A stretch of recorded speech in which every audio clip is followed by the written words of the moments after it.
And thank you for joining us for this Black History Month special. I'm Steve Shamraz. Tonight we are coming to you live from Milwaukee's Black Holocaust Museum. Black history covers every inch of this place, and finally it is opening once again to the public. The grand reopening ceremony is tomorrow morning. We're going to talk about what's here and what you can look forward to seeing when you step inside. But first, let's recognize some Milwaukee trailblazers. Vel Phillips, one of the most prominent figures of Milwaukee's African-American community. In 1956, she became the first African-American and first woman elected to Milwaukee's Common Council. She was also at the front lines of the fair housing fight. In the sports world, baseball icon Hank Aaron's major league career started with the Milwaukee Braves. He was known for his record-breaking home runs, but he knocked it out of the park when it came to advancing racial equity. As we mentioned, America's Black Holocaust Museum is opening its doors again tomorrow.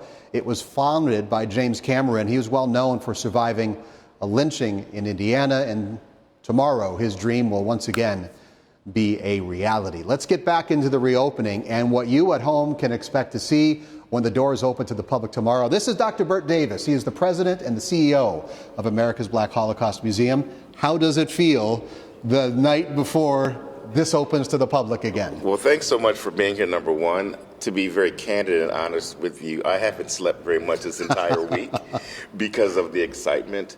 There are two things that I think are really important about our reemerging and reopening. One is, quite frankly, our founder, Dr. Cameron.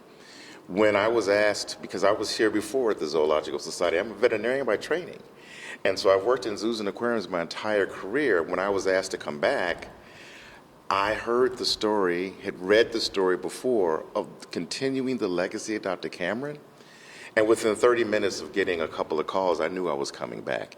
It is because of his spirit, because of his work. It's because of the trajectory of his life was changed by surviving a public lynching that we are most excited about reopening this museum. The second thing is, and I know that my good friend here, Rachel Jackson, is going to talk about this as well, is what better time, what time that's most relevant for us to reemerge a museum like this in a time in which through legislation we're trying to prevent people from voting.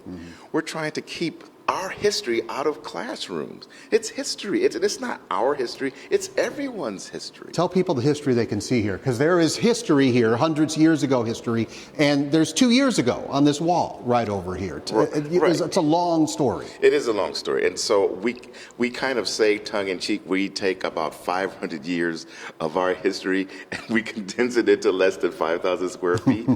So the great thing is that we've already purchased a building across the street, so we'll be expanding. Right. But we basically start, and we want to provide context, so we start with talking about the continent of Africa being the cradle of civilization, and making sure that our visitors, especially our students, especially young students of color, don't think that our emergence as Americans was slavery or our enslavement. So we talk about the economies that were created, the history of our continent of Africa, and then we talk about significant events throughout the world. Then we move into the transatlantic slave trade, Jim Crow, the economy of why we even had slavery. Sure. And then we get into the civil rights era. One of the things that's really great for us is we have a map that has migration patterns that shows where primarily all of the people of color who live in Milwaukee either came from Alabama or Mississippi. That's something tangible. And we're going to tell some of those stories in the rest of the half hour. So I got to cut our conversation short, but we'll pick this up in just a little bit. Thank you so much, and congratulations